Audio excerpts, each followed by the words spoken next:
Well, quietly over the last few days, and I've been helping this group out. The group is called the New Federal State of China.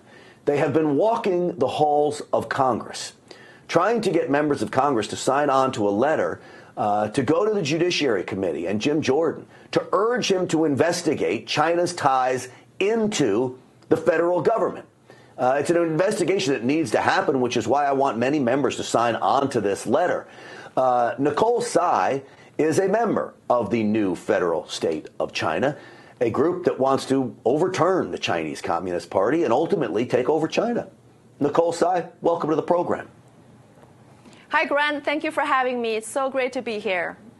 Well, it's so great to talk to you, and I want everyone to know you're an American citizen now, but you weren't always. You escaped China. You were in Tiananmen Square during that protest that we all watched with wide eyes open, and yet you come here. Tell me about the New Federal State of China and how important this mission is of yours. Absolutely. The New Federal State of China was founded by Mr. Mao Guo and Steve K. Bannon on June 4th, 2020. And with a special mission to take down the Chinese Communist Party.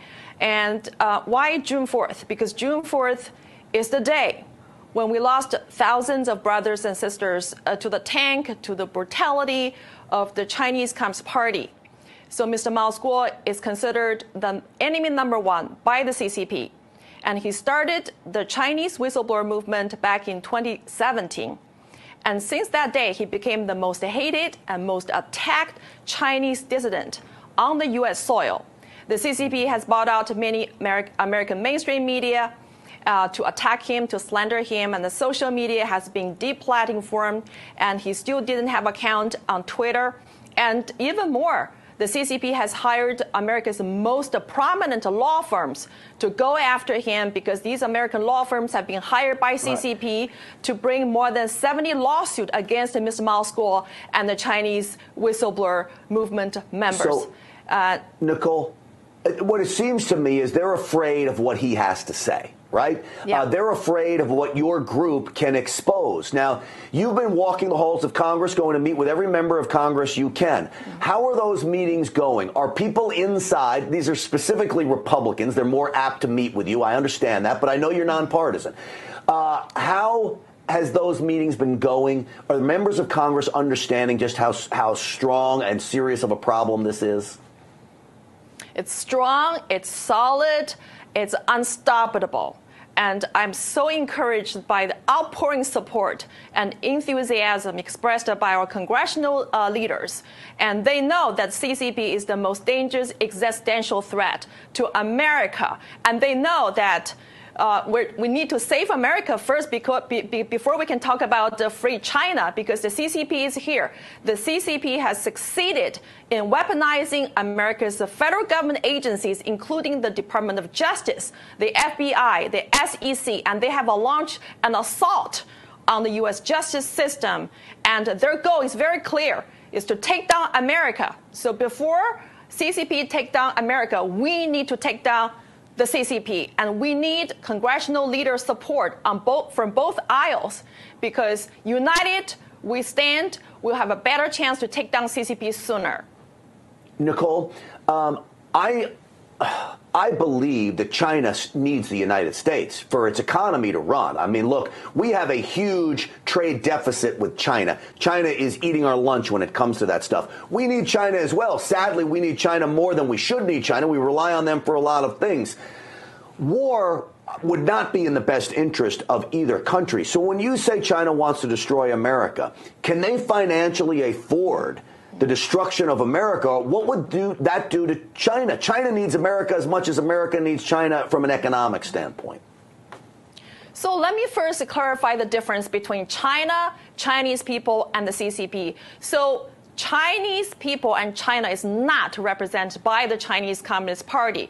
The CCP has hijacked China and been enslaving the Chinese people for so many years, since 1949. So let's be clear. The CCP does not represent the Chinese people. And then when we're talking about the economy, that whole global economy is actually the biggest slavery of the 1.4 billion Chinese people. The CCP has stolen American jobs and put them into China and enslaved the Chinese cheap labor.